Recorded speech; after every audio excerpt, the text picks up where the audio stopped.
പ്രിയമുള്ളവരെ, വർഷങ്ങൾക്ക് മുമ്പ് നിയാസ്കയും ഞാനും എല്ലാവരും കൂടി ഒരു പ്രോഗ്രാമിന് ഒരു ഗ്രാമപ്രദേശത്ത് ചെന്ന് കഴിഞ്ഞപ്പോൾ ഒരു ക്ലബിന്റെ വാർഷികാഘോഷങ്ങളോടനുബന്ധിച്ചുള്ള ഒരു പ്രോഗ്രാമായിരുന്നു. അവിടെ ചെന്ന് കഴിഞ്ഞു കഴിഞ്ഞപ്പോൾ ഞങ്ങൾ 17ാമത് ചരമവാർഷികത്തോടനുബന്ധിച്ചുള്ള ഇന്നത്തെ പരിപാടികളിലൂടെ പൂർണ്ണമാവുകയാണ്. അവസാനമായി നന്ദി പ്രകാശനത്തിന് വേണ്ടി ഈ ക്ലബിന്റെ എല്ലാമായ കുമാരേട്ടനെ ഏറെ സ്നേഹത്തോടെ വേദിയിലേക്ക് സ്വാഗതം ചെയ്യുന്നു. കുമാരേട്ടൻ നന്ദി. ഇങ്ങോട്ട് ഇത് എന്റെ കയ്യിൽ എന്താ ഇരിക്കുന്നത്? അതിന് തന്നെ പൈസ ഉണ്ടോ എന്റെ കയ്യിൽ? ഇരുന്നോട്ടെ കുമാരേട്ടൻ, ഈ നന്ദി പറയേണ്ട അവസ്ഥയാണ്. നന്ദി പറയണം. കുമാരേട്ടൻ പറയണം. സെക്രട്ടറി കുമാരേട്ടൻ പറഞ്ഞ നന്ദി പറഞ്ഞു. ഈ പറഞ്ഞ ഞാൻ ഇന്നലെ വേദിക്ക് സംസാരിച്ചിട്ടുണ്ടോ? അത് ആവശ്യമില്ലാത്ത പണിക്ക് നമ്മുടെ നാട്ടുകാരല്ലേ നിൽക്കുന്നത്. അവനെ അറിയില്ല, അതുകൊണ്ടാ. പ്രിയമുള്ളവരെ, നന്ദി പ്രകാശനത്തിന് വേണ്ടി കുമാരേട്ടനെ ക്ഷണിക്കുന്നു. പറഞ്ഞോ. ഉണ്ണികൃഷ്ണൻ നന്നായിട്ട് പറയാം. ഉണ്ണികൃഷ്ണൻ മൈക്ക് കിട്ടിയ നേരം വെളുക്ക വരെ പറഞ്ഞുകൊണ്ടിരിക്കും. ചേട്ടൻ തന്നെ പറഞ്ഞാൽ മതി. കുമാരേട്ടൻ പറ.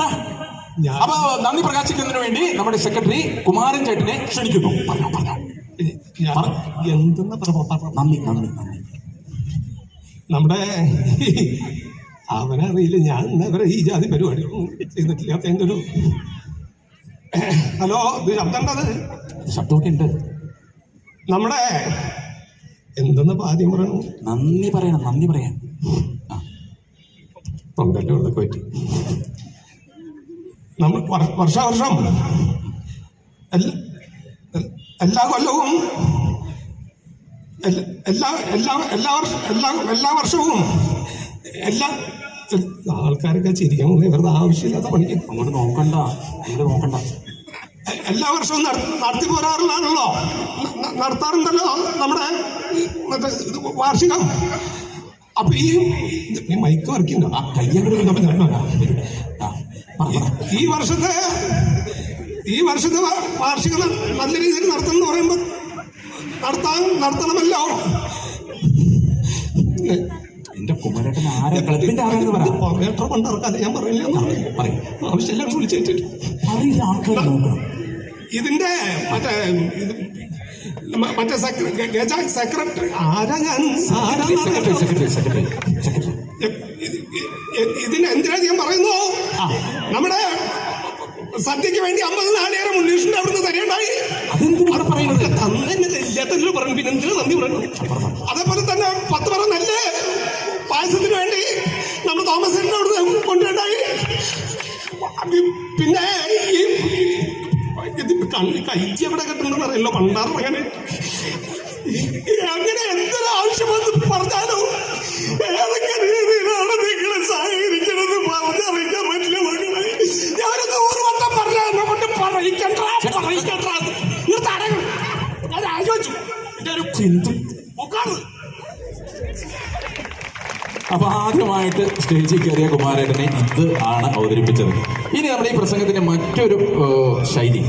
പ്രിയമുള്ളവരെ, ഇത് നമ്മൾ ആദ്യമായിട്ട് സ്റ്റേജിൽ കയറുന്നൊരു സഭാകമ്പം എന്ന് പറയുന്നത് നമുക്കൊക്കെ ധാരാളം ഉണ്ടായിട്ടുള്ളൊരു കാര്യമാണ്.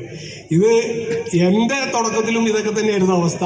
അപ്പം ഇതൊരു കളിയാക്കലല്ല, ഇത് നമുക്കൊക്കെ പലവർക്കും ആദ്യമായിട്ട് സ്റ്റേജ് അഭിമുഖീകരിക്കുമ്പോൾ ഉണ്ടാവുന്ന ഒരു സഭാകമ്പം അത്രയേ ഉള്ളൂ. ഇതേപോലെ തന്നെ നമുക്ക് ധാരാളമായിട്ട് പ്രസംഗിക്കുന്ന ചില ആളുകളുണ്ട്. അവർക്കെല്ലാം അറിയാമെന്ന് സ്വയം ധരിച്ച് സംസാരിക്കുന്ന ചില പ്രസംഗങ്ങളുണ്ട്. ഒരുപക്ഷെ അത്തരം പ്രസംഗങ്ങൾ ഇത്രയും പോലും നമുക്ക് മനസ്സിലാവില്ല.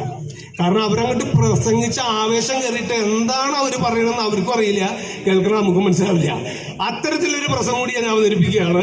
പ്രസംഗിച്ച ആവേശം കയറുന്ന ഒരാള്. ഓക്കെ, സപ്പോർട്ട് ഉണ്ടാവില്ലേ? ഓക്കെ. അപ്പോ അടുത്തതായിട്ട് വേദിയിലും സദസ്സിലും ഇരിക്കുന്ന മാന്യ വ്യക്തിത്വങ്ങൾ, ഇവിടെ ഇങ്ങനൊരു പ്രോഗ്രാമിന് വേണ്ടി എന്നെ ക്ഷണിച്ചപ്പോൾ ഞാനിതിന്റെ സംഘാടകരോട് ആദ്യമായിട്ട് ചോദിച്ചൊരു കാര്യം, ഈ ഒരു കാലഘട്ടത്തിൽ ഇത്തരത്തിലൊരു പ്രോഗ്രാം നടത്തുമ്പോൾ അതിന്റെ പുറകിൽ പ്രവർത്തിക്കാനായിട്ട് എത്ര ആളുകളുണ്ട് എന്നുള്ളതാണ്. പലപ്പോഴും നമുക്കറിയാം, ഏതൊരു പരിപാടിയുടെയും തുടക്കത്തിൽ ധാരാളം ആളുകൾ ഉണ്ടാവുകയും പിന്നീട് അത് പരിസമാപ്തി കുറിക്കുന്ന ഒരു സമയത്തിൽ വേണ്ട രീതിയിലുള്ള പ്രവർത്തകരുണ്ടോ ഇല്ലേ എന്നുള്ളൊരു സംശയത്തിന്റെ കാലഘട്ടം. എന്തൊക്കെയാണ് നമ്മൾ പറയുന്നതെന്ന് നമുക്കറിയില്ല. അത് മാത്രമല്ല, 1960